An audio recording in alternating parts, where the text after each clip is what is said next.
여기서 가장 우리에게 보여지는 두드러지는 말씀이 뭐 같습니까?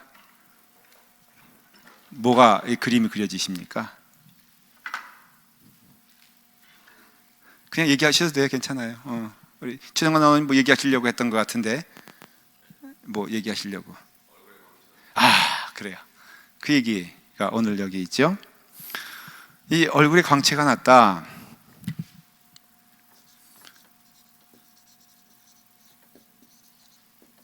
여러분 이게 무슨 말일까요? 무슨 뜻인지 알겠습니까? 얼굴이 빛나는 사람이 있죠. 그렇죠? 그 얼굴에 광채가 난다는 것은 우리식으로 말하면 무슨 말일까? 대체 모세가 첫 번째 그 십계명 돌판을 받았을 때는 이런 이야기가 없었단 말이에요. 그렇죠? 광채가 났었다 이런 말은 없었어요. 근데 내려와 보니까는 이스라엘 사람들이 아론을 또 중심으로 해가지고 뭘 만들었죠? 금송아지를 만들어가지고 거기서 난잡하게 이교도에게 하는 것처럼, 가나안 사람들이 하는 것, 애굽 사람들이 하는 것처럼 그런 이상한 짓을 하면서, 그리고 춤을 추면서 이것이 애굽에서 너희를 인도해낸 하나님 그 신이다라고 하는 걸 보면서 그 모세가 너무 화가 나가지고 어떡합니까? 돌판을 집어 던져버리잖아요. 좀 구분을 하십시다. 여러분, 돌판을 집어 던지는 것은 거룩한 분노입니까? 자기 성질입니까? 어떻게 성경에서는 평가하죠? 거룩한 분노예요? 자기 성격이에요? 거룩한 분노예요. 사실은 제가 말하려고 하는 거와 좀 장로님 다른 말씀하신 건 알고 계시죠?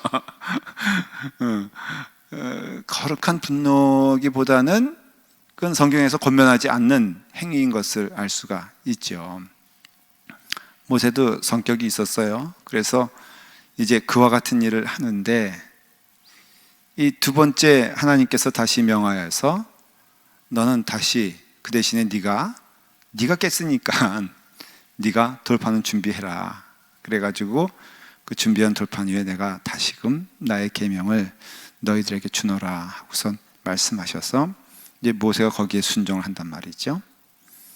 그래서 올라갔는데 그 돌판의 글만 받은 것이 아니라 놀라운 은혜를 체험하게 되는데 그건 모세에게 나타난 것이죠.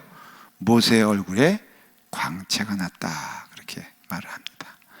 이것은 어떤 걸로 상상하면 되냐면은 여러분들 초대교회 이후에 그 성자들의 이 그림을 여러분들이 보시면은 그걸 뭐라 그러냐면은 뒤에 이렇게 보름달 같은 것들이 쫙 있잖아요.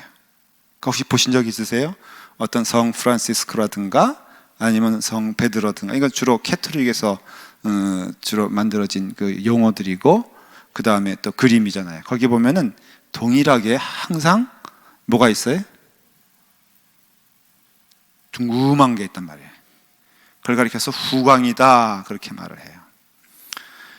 우리가 후광이라고 말할 때는 후는 그 전후할 때 후자잖아요.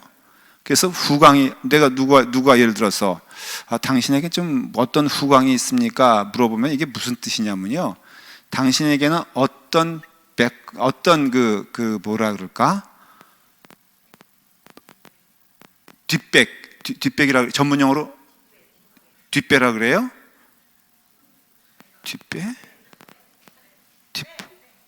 백. 그러니까 영어하고 좀 섞은 백은 뭘 말하죠? 자, 하여간에 그런 거예요. 그러니까는 배경, 그렇죠? 배경이 있다 그런 뜻이란 말이에요. 저한테 그래요. 김도민 이제 친구 어릴 때, 그러니까 신학교 다닐 때는 도민아, 너는 참 뒷배경이 좋아서 좋겠다 이런 얘기를 해요. 그래서 왜 그런 얘기를 하나 했더니 그 신학교에서 여러분 그 육군사관학교 가면 아버지가 누구면 좋아? 육군 장성이면 좋지.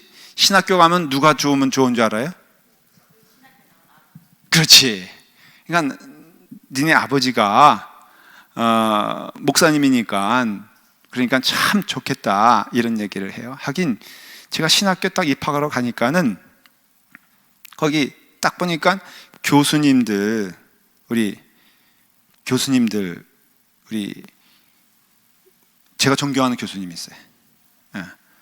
그 여러분들 아세요? 그 우리 교회 그 김철순 교수님이라고 계신데 그분의 아드님 여기 저기 계시잖아요. 배경이 좋잖아요, 그렇죠? 우리 제 사부님이거든요, 사실은. 근데 그분은 저희 아버님하고 친구분이세요. 그 다음에 또 그 젊은 교수들은 또 저희 형님하고 좋으신 관계 친구분들이에요. 그러니까는 저보고 뒷배경이 좋다 그러더라고. 그걸 가르쳐서 뭐라 그래요? 후광이 좋다 그래. 제가 우리 교회에서 못 들었는데 전에 있던 교회에서는 꽤 들었던 얘기가 목사님이 설교 재단에 했으면요 이게 보인다는 거예요. 아니 안 믿어지시나 본데 정말로 저한테 진지하게 와서 목사님, 저는 목사님이 그 단에 서서 말씀을 전할 때마다 저는 무엇을 보냐면은 이것을 본다는 거예요. 그 베드로에게 있었던 그것. 그랬더니 교인이 어떤 교인이 그걸 듣고 있다가 집사님 그거는요 조명빨이에요. 그렇게 얘기하더라고요. 목사님 피부가 그래도 조금 다른 목사님보다는 아주 조금 희니까 그거 조금 효과 보는 거지. 근데 여러분 그건 아니에요. 진짜로 제가 후광이 있다니까요. 이승호 권사님 LTD에서도 제가 그런 얘기 들은 거 아멘이죠. 얼굴이 그 후광이라는 거예요. 후광. 그러니까 이게 똑같은 거예요. 그래서 여기서 광채를 났다는 것을 제가 조금 장황하게 설명했지만 이게 뭘 뜻하냐면요 하나님이 그와 함께 하신다는 것을 보여주는 거예요. 그냥 놀라운 거죠. 하나님이 그와 함께 하신다라는 것을 이제 두 번째 그 십계명을 받는 순간에 하나님께서 그에게 내가 이제 너와 함께 영원히 함께 하리라 라고 약속을 하시는 증표가 된다는 것이에요. 근데 그게 성경에서는요 그러니까 그 성경이 번역이 있었잖아요. 근데 볼게이트 성경 그 번역에서는 그것을 뭐라고 하냐면은 하나님의 영광의 뿔이다 이렇게 해석을 했어요. 그래서 혹시 여러분 그림 가운데 그러니까 그 옛날 고대 그러니까는 그 모세를 표현할 때 혹시 그림에 뿔난 모세 보신 적 있으세요? 그림 보신 분들 가운데 그런 분들 있을 수도 있어요. 굉장히 이거 유명한 그림이에요. 그래서 여러분들 한번 관심 있게 보세요. 그 모세의 얼굴 가운데 뿔이 두 개, 어떻게 보면 사탄의 뿔이처럼 말이에요. 이렇게 두 개가 솥불처럼 이렇게 나와 있어요. 그게 왜 그러냐면은 볼게이트 번역의 영향을 받아가지고 뿔이 난 모세, 이것은 하나님의 영광의 뿔, 제단에 있는 하나님의 임재의 뿔을 얘기한다. 그렇게 해석을 해서 그렇게 한 것이지만 사도 바울이 그 모세의 영광의 빛을 얘기하면서 보면은 확실히 그 말은 뭐냐면은 바로 그 얼굴에 광채가 넘쳤다라는 것을 얘기해 주는 것임을 알 수가 있어요. 자, 여러분 그 광채가 모세와 함께 내려오니까는 사람들이 어떻게 했습니까? 그것을 보면서 눈이 너무 부셔가지고 차마 모세를 바라볼 수가 없었어요. 그래서 바라볼 수가 없어서 모세가 그 다음부터 어떻게 사냐 하면은 바로 얼굴에 그 수건을 가리는 것처럼 얼굴을 가리고 살았다는 것을 알 수가 있습니다. 이와 같이 모세는 그 말할 때만 빼놓고는 늘 자기의 얼굴을 수건으로 가리고 그리고 백성을 대할 때 그 광채를 볼 수 없도록 수건을 가리고 그리고 하나님의 영광을 나타냈다는 것이죠. 여러분 이 하나님의 광채는 대체 무슨 뜻일까? 제가 이해한 바로는요 모세가 마지막에 느보산에서 하나님께서 더 이상 요단강을 너는 건너지 못하리라 라는 말씀을 듣고 느보산에서 그 삶을 마감하게 됐을 때 그의 모든 것이 다 드러나 그의 온유가 그 누구보다도 승하여 가장 온유한 사람이 되었다. 여러분들 그 팔복 가운데 제가 말씀드린 내용이 있잖아요. 그래서 그 하나님의 광채가 그에게 임하게 되었을 때 그의 모습이 하나님의 은혜의 모습으로 변하게 되는데 그 시점이 언제냐면은 요때인 걸 알 수가 있어요. 그럼 요때부터 그의 모습이 어떻게 변했냐? 눈으로 보기에는 광채로 변한 것처럼 보이지만은 그의 삶이 하나님의 성품을 닮아가는 중요한 터닝 포인트가 되는데, 그것이 뭐냐면은 온유한 사람으로 변했던 것을 알 수가 있습니다. 무슨 말이냐면은, 여러분, 하나님의 은혜의 광채는요, 우리에게 무엇으로 증거되어져야 되느냐 하면은 하나님의 성품으로 증거되어져야 되는데, 그것이 요즘 제가 말씀을 시리즈로 전하는 팔복 가운데 있잖아요. 온유한 자, 그 다음에 성결하고 청결한 자, 그 다음에 이번 주에는 무슨 말씀을 전할까요? 궁유력 연 자는 어떻게 한다 그랬죠? 궁유력임을 받을 것이니라. 누구로부터? 하나님으로부터. 그럼 이 말씀을 다 알면 주일날 말씀 안 들어도 돼요. 근데 이 말씀이 이제 고린도 후서에 보면요, 이렇게 나와 있어요. 한번 여러분 고린도 후서를 좀 피시겠어요? 장경을 쭉 다시 돌아가서 고린도 후서 3장을 보세요.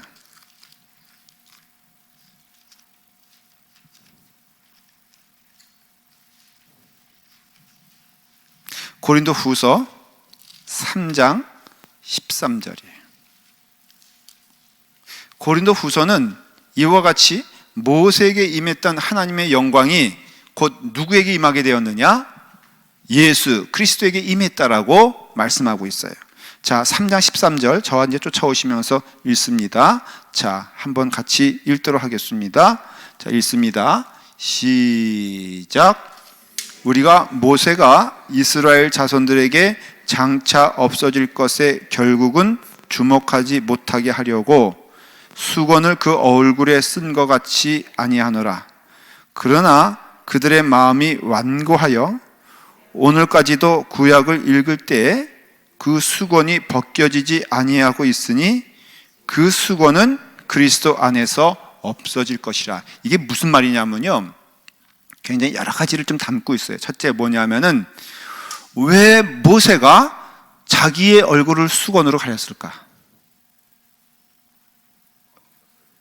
왜 그럴까?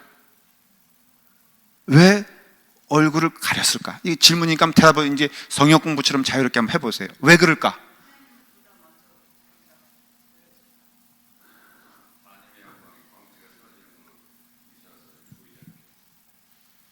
예. 저기 장로님 감사해요. 말씀 잘해 주셨는데 정답은 이승옥 권사님이 하셨어요. 예, 알았으니까요. 제가 이승옥 권사님 대답을 그냥 충격을 받았어. 너무 깜짝 놀랐어. 내가 일방적으로 누굴 좀 칭찬하는 거예요. 시간 목사님 줄 알았어요. 또 이렇게 또 나가는구만. 그 금요일 선생님은 최경영 권사님 말하는 거예요. 한마디로 말하면 지금 그냥 최씨 씨 그냥 둘이서 뭔 얘기야? 근데 그 권사님 말씀이 너무 맞았어요. 이게 무슨 얘기냐면은, 모세가 수건을 가린 거는요, 사람들은요 눈에 보이는 것을 눈에 보이지 않는 것보다 더 신뢰해요. 그래서 자, 하나님이 계세요. 하나님 눈에 보이세요, 안 보이세요? 눈에 안 보이시잖아요. 그렇죠? 그러니까 우리가 자주자주 하나님을 놓치기 쉽잖아요.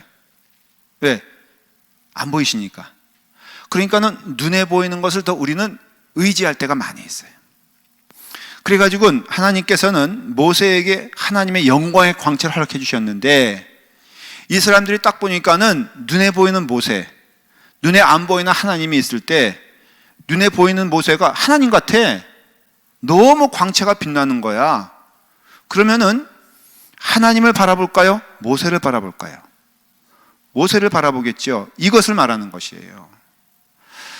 우리가 하나님의 종으로서 하나님의 은혜의 영광의 도구가 될 때가 있어요. 이건 목회자들에게도 굉장히 중요한 이야기가 되는 게, 하나님의 전달자로서, 여러분, 제가 기도하면은 여러분 병이 낫습니까, 안 낫습니까? 예? 얼굴이 근데 낫는다 그러는데 확신이 없어. 기도하면 낫잖아요.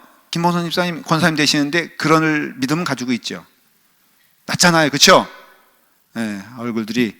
자, 그러면은 그렇게 하는 분들도 있어요. 정말 제가 보기에도 영적으로 아주 신령한 분들이 있어요. 사실 맞아요. 그런데 그분들이 결국에는 어떻게 되냐면은 그 영광을 하나님께 돌리지 아니하면은 자기가 취하게 된다는 것이에요. 근데 왜 취하게 되느냐? 물론 그렇게 취하는 그분도 잘못 있지만은 그것을 따르는 사람들이 그 사람을 그냥 내버려 두지 아니하고 하나님으로 만들어 버린다는 것이에요. 하나님 만들어 버린다. 이게 위험한 거예요. 어느 목사님이 한탄을 하세요. 큰 교회 목사님이 한번 간증 삼아 한 얘기는 들었어요. 자기는 그런 사람이 아닌데 스스로 생각하기에 이제 그 교회는 큰 몇천 명이 되는 교회예요. 1층에서 이제 엘리베이터를 자기가 타고선 들어갔대요. 들어갔는데 또 누가 밖에서 급하게 버튼을 눌렀는지 이 엘리베이터가 올라가기 전에 문이 열린 거예요. 그러니까 거기 딱 누가 서 있냐면 목사님이 서 있으니까는 타려고 하던 그 교인들이 하더니 다 뒤로 물러서더래요.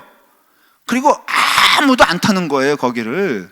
그래서 타시라고. 근데 마치 그 광채가 빛나는 모세를 보는 것처럼 그 목사님을 차마 함께 타지 못하고 그래서 자기가 할 수 없이 혼자서 엘리베이터 타고 올라갔다 그러면서 교인들에게 이렇게 말하는 거예요. 자기 무서운 사람 아니니까 제발 엘리베이터에서 만나거든 뭐 귀신 본 것처럼 놀라지 말고 여러분 제발 나와 함께 동행하시는 여러분 되길 바랍니다. 그렇게 광고를 했다는 거예요. 그러니까는 그 광채가 결국은 그 하나님의 영광 가운데 임한 건 맞지만은 모세가 그럼으로써 하나님이 되지 않는 길에 있어서는 그것을 덮는다라는 것이에요. 여러분 사소한 예지만은 우리 가운데에도 우리가 하나님의 일을 하고 하나님의 영광스러운 일을 할 때 조심해야 될 것이 있어요. 그것은 무엇이냐면은 그는 하나님의 도구이지 하나님이 되지 않는다는 것이에요. 여러분 슈바이처는 성자입니까 아닙니까? 슈바이처는 성자요 아니요? 아니에요. 맞아요. 여러분 성경에서는요 어느 누구도 그를 성자라고 말한 적이 없어요. 그러니까는 우리가 그 캐톨릭의 전통에서 잘못된 거는요 너무 성 프란시스코 그 다음에 뭐 성 어거스틴 이것은 성경적으로나 영적으로 잘못된 거란 말이에요. 그들은 하나님의 도구가 되어 하나님의 일을 하였을 뿐이지 그분이 결국은 성자가 될 수 없다는 것을 말해주는 것이에요. 오늘날에도 여러분 어떤 귀한 하나님의 일을 한다고 했을 때 그 하나님의 일을 한 사람이 성자가 아니라는 것이에요. 그러니까는 그는 스스로도 하나님의 사람으로서 특별한 위치에 있는 사람도 아니고 그리고 하나님의 일을 기쁨으로 감당한 사람들이고 교회 안에서도 혹시라도 우리가 주의 일을 감당하는 그 하나님의 일꾼들은 기억해야 될 것은 내가 하나님의 영광스러운 사자가 아니라 하나님의 일을 감당하는 사람일 뿐 그 이상도 그 이하도 아니라는 것이에요. 맞아요, 틀려요? 그러니까 우리가 그와 같은 일을 했을 때는 굉장히 잘못된 죄를 짓고 있는 것임을 알게 되는 것이죠. 그 다음에 14절에 보니까 고린도후서 3장 14절에 뭐라고 되어 있었습니까? 그러나 그들의 마음이 완고하여 오늘까지도 구약을 읽을 때 그 수건이 벗겨지지 아니하고 있으니 그 수건은 그리스도 안에서 없어질 것이라. 여러분 그 후에 모세는 이스라엘 사람들의 뭐와 같은 존재였냐면은 바로 이와 같이 성자와 같은 하나님의 임재를 의미하는 존재로 역임을 받았어요. 그래서 이스라엘 사람들 마음 가운데는 꼭 메시아가 온다면은 세 종류의 사람의 합한 것이 될 것이다 라고 한 것 가운데 한 사람이 모세예요. 그 다음에는 엘리야예요. 그 다음 한 사람 누군지 알아요? 다윗이에요. 다 이게 의미가 있는 거예요.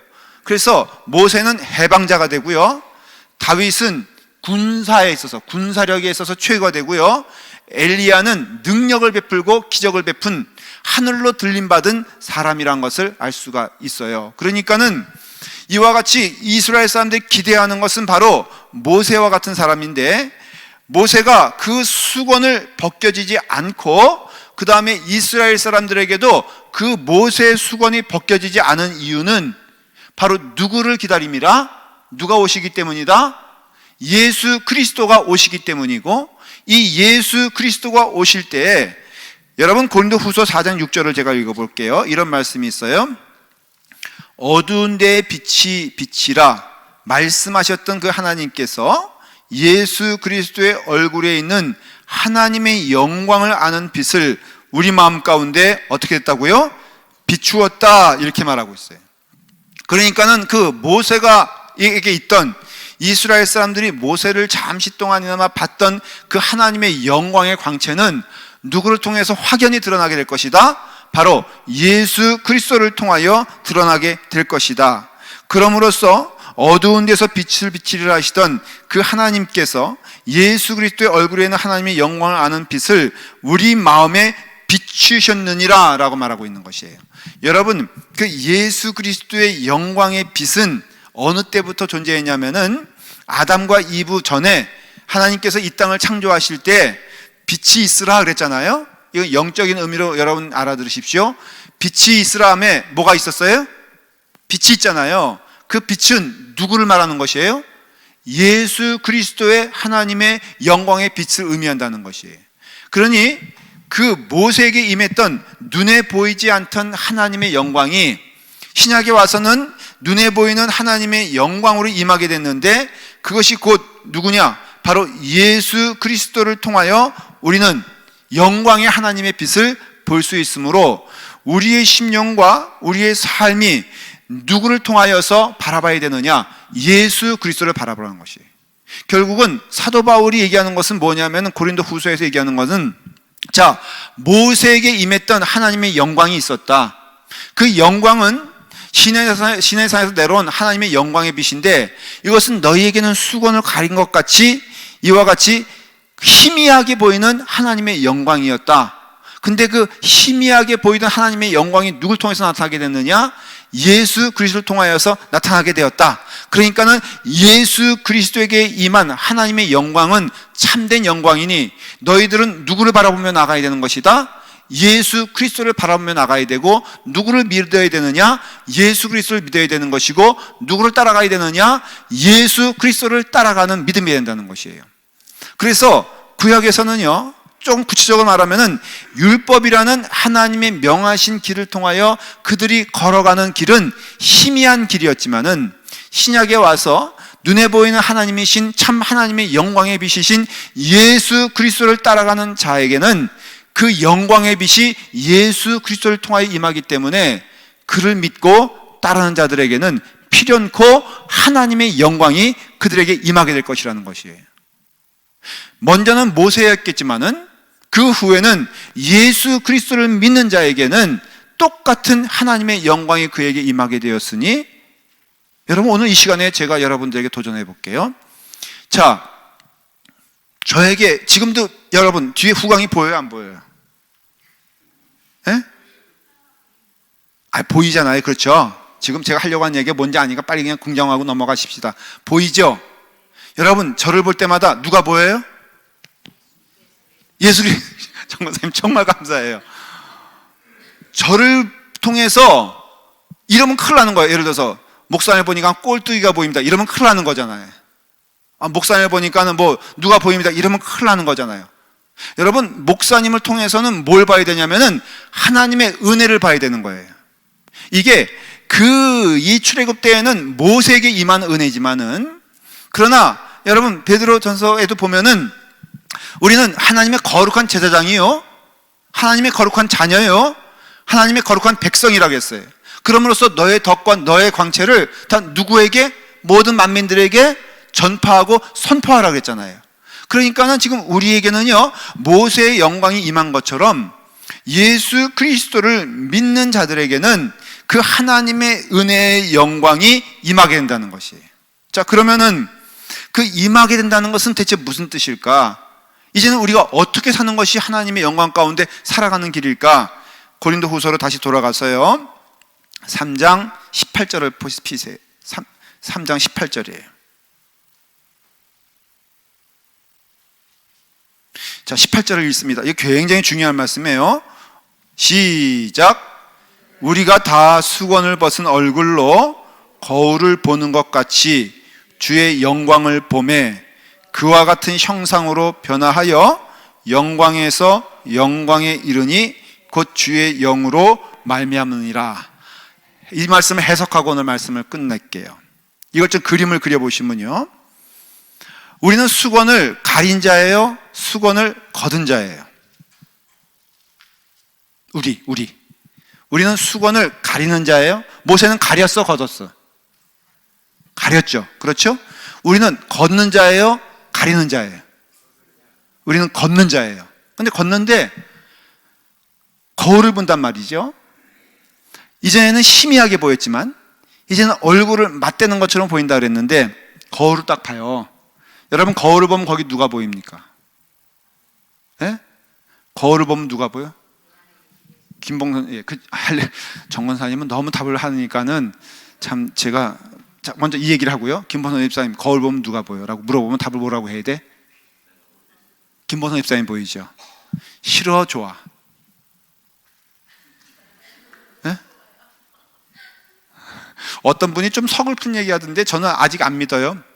목사님, 60 지나서 정말 한번 그런 걸 대답해 보세요. 60 지나서 거울 보면서 좋아할 사람 거의 없을 겁니다. 그렇게 말을 하는데 이 말이 맞아요? 권사님은 거울 보면 너무 좋아? 이런 미모가 대체 또 어디 있단 말인가? 거울아, 라팔마 교회에서 제일 이쁜 여인이 있다면 누구인지 얘기해 볼래? 이거 물어보려고 하는 거 아니야? 근데 이 말씀은 뭐냐면요, 거울을 보니까 거기에 예수 그리스도가 보이더라는 것이에요. 거울을 보니까는 분명히 나를 비추는 거울을 내가 보고 있는데 거기 보니까는 예수 그리스도의 얼굴이 보이더라. 그 얘기예요. 지금 그 예수 그리스도가 보이는데 그 다음에 보니까 다 수건을 벗은 얼굴로 거울을 보는 것 같이 보니까 주의 뭐를 본다고요? 주의 영광을 보매. 그 영광을 바라보고 있는데 그 영광이 그와 같은 형상으로 변화하여, 거기 보니까는 그 예수 그리스도의 얼굴이 결국에는 내가 그를 바라보고 주목하고 있는데 나 또한 그와 같이 주님의 얼굴로 변하여 내가 주님의 얼굴로 변화된 삶을 살아가노라, 이런 뜻이란 말이에요. 그러니까 주님을 주목하고, 그 영적인 법칙일까요? 아니면 야곱이 그랬잖아요. 자, 얼룩덜룩한 것을 보게 하면은 여러분 새끼 양이 얼룩덜룩한 게 나오고 그저 맑은 거 보면은 맑은 거 나온다. 여러분 믿으세요? 그런데 이와 같이 내가 주님의 얼굴을 바라보고 주님을 집중하면은 주님의 은혜로운 성품이 내 삶을 통하여 증거되어진다는 것이에요. 그러고 보니까 다 맞아요. 자, 보십시오. 바울 변했어, 안 변했어? 그랬죠? 야고보 변했을까, 안 변했을까? 요한 변했을까, 안 변했을까? 도마 변했을까, 안 변했을까? 여러분, 이 사람들의 출발점을 가만히 보면은 그렇게 우리가 생각하기에 아름다운 성품 아니었어. 자, 예를 들어서 베드로는 어떤 사람이었어요? 한마디로 하면 베드로는 성격이 급한 사람. 그렇죠? 사도 요한은 어떤 사람인 줄 아십니까? 요한은 그냥 주님께서 자기만 사랑해 줬으면 좋겠다고 하는 아주 이기적인 사람이었죠. 야고보는 어떤 사람이었어요? 야고보와 요한 기억나시죠? 제자들과 더불어 경쟁해서 어떻게든지 좋은 자리 찾아야겠다고 나서던 사람. 이게 바로 예수님을 처음 만났던 제자들의 모습이었어요. 근데 정작 예수님께서 십자가에 달려 돌아가시고 승천하신 다음에 이들의 성품은 변하기 시작합니다. 여러분, 성품이 변화되는 역사 가운데 가장 큰 중심이 뭐가 있냐면요, 성령님이 그들에게 임하셨다는 거예요. 이게 중요한 거예요. 물론 주님께서 그동안 말씀하신 거 다 깨닫게 하시고 생각나게 하시고, 그 사도 요한이 한 톨도 떨어지지 아니하고 주님께서 말씀하신 것들을 다 성경에 기록할 수 있었던 것도, 너가 성령 받으면 나중에 내가 너에게 한 말들을 다 기억하여, 그래서 다 기록하는 것이란 거예요. 너무너무 정교하게 사복음서가 기록된 것을 보면은, 그들이 그때는 컴퓨터 있지 아니하고 쓰지도 아니하는데 그 말씀 기록한 것은 성령님이 그에게 임하시면 주께서 하신 말씀이 그들에게 임한다 그랬거든요. 그다음 더 중요한 게 뭐냐면은, 주께서 말씀하신 사복음서에 나와 있는 주님의 기뻐하시는 제자들의 길은 뭐냐면은, 그들이 성품의 변화였어요. 모습의 변화였어요. 그게 바로 무엇이냐면 팔복이에요. 그들의 삶 가운데 궁휼한 자가 되기를 원한다. 왜? 궁휼하지 않았거든, 이 사람들이. 온유한 자가 되기를 원한다. 온유하지 않았거든요. 근데 이 마음 가운데 질투한 마음이 있고 분노의 마음이 있고 세상의 마음이 있는 사람들에게, 제자들이죠, 그들에게 너희는 이와 같이 될 것이다 라고 했을 때, 주님이 살아계신 동안은 그 모습을 보이지 않았어요. 십자가에 달려 돌아가시는 그 순간까지 제자들의 모습은 극히 세상적이었는데, 그들이 언제 주님의 마음을 받기 시작했냐면은 바로 성령을 받은 다음에, 성령님이 그 마음을 주장하여 주시고 역사하시니까 그들의 마음이 바로 변했는데, 어떻게 변했느냐? 예수 그리스도의 마음으로 변했다는 것이에요. 여러분, 성령님이 임하시면요, 여러분들은 당연히 증거되어지는 것이 뭐냐면은 기도 열심히 하는 것, 봉사 열심히 하는 것, 그건 맞아요. 그 다음에 주의 길을 가기 위해서 때로는 순교까지 하는 것, 이것도 맞습니다. 그러나 가장 분명한 증거는 뭐냐면은 갈라디아서에 나오는 성령의 열매, 의의 열매, 온유하고, 다 그걸 얘기하잖아요. 이건 피할 수 없는 하나님의 명령이고 하나님의 뜻이에요. 예수 그리스도 믿음은요, 가장 분명한 증거가 뭐냐면은 그의 성품이 변한다는 것이에요. 그러니까 오늘 이 말씀도 여러분 이 말씀이잖아요. 자, 한번 그 뜻을 읽어볼게요. 우리가 다 수건을 벗은 얼굴로 거울을 보는 것 같이 주의 영광을 보매 그와 같은 형상으로 변화되어, 그 형상이 변한다는 거예요. 거울을 보는 자들에겐 그의 형상으로 변화하여 영광으로 영광에 이르니, 여기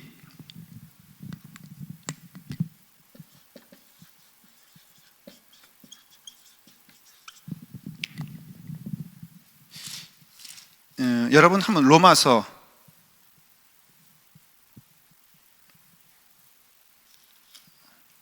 보면요, 로마서 1장 17절 한번 보세요. 로마서 1장 17절 다 같이 읽습니다. 시작. 복음에는 하나님의 의가 나타나서 믿음으로 믿음에 이르게 하나니, 그렇게 돼 있죠. 그렇죠? 뭐라고요? 믿음으로 믿음에 이르게 한대요. 오늘 말씀 뭐라고 돼 있다고요? 자, 다시 고린도 후서 3장 18절 어떻게 된다고요? 영광에서 영광으로 이르게 된다 그랬죠. 그랬죠? 여러분, 이게요, 이제 저를 보세요. 이 똑같은 말씀이에요. 뭐냐면은 여기 있는 믿음은 하나님의 뜻을 의미하는 거예요. 이 영광은 하나님의 영광을 말하는 거예요. 근데 마치 기차에 기관차와 객차가 있는 것처럼, 그래서 이 객차는 누구에 끌려가는 거예요?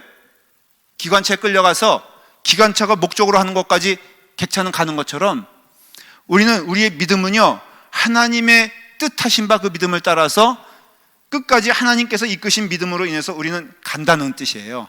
로마서의 말씀이.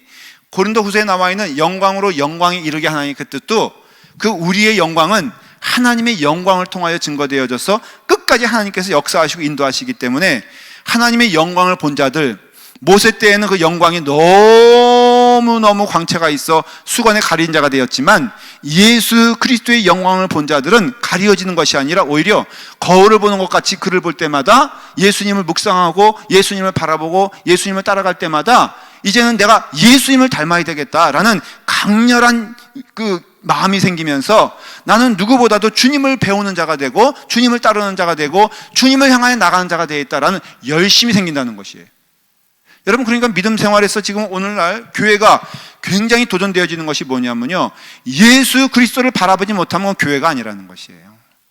여러분들의 그 삶을 통하여, 믿음의 삶을 통하여 주님이 증거되어지지 아니하고 주님을 만나는 역사가 없고 주님과 함께 걸어가는 일이 없다면은 이것은 잘못된 믿음 생활을 하고 있다는 것이고, 이렇기 때문에 교회가 잘못된 길을 가고 있다는 것이죠. 이거 회복되어지는 것은 딱 하나예요. 우리가 주님의 영광을 바라보는 것이죠. 근데 그 영광에서 영광에 이르니 곧 뭐라고요? 주의 영으로 말미암느니라. 여러분, 하나님의 성령님이 여러분 가운데 임하시기를 간절히 축원을 드립니다. 그래서 여러분 기도할 때마다 하나님의 성령님께서 우리 가운데 함께 해주셔서 우리로 하여금 예수 그리스도를 바라보게 하시고요, 예수 그리스도를 배우게 하시고 예수 그리스도를 따라가게 하시고 예수 그리스도를 닮음으로써 그 주님의 성품이 우리의 성품이 되는, 그래서 우리가 궁극에는 마지막 모세가 하나님의 영광 가운데 그의 온유함이 지면을 덮었다고 하는 것처럼 우리의 믿음의 생활의 모습에서도 하나님의 은혜의 모습들이 증거되어진 여러분 되기를 간절히 축원을 드립니다. 우리 함께 기도할 때 하나님의 은혜의 영광이 넘치기를 바랍니다.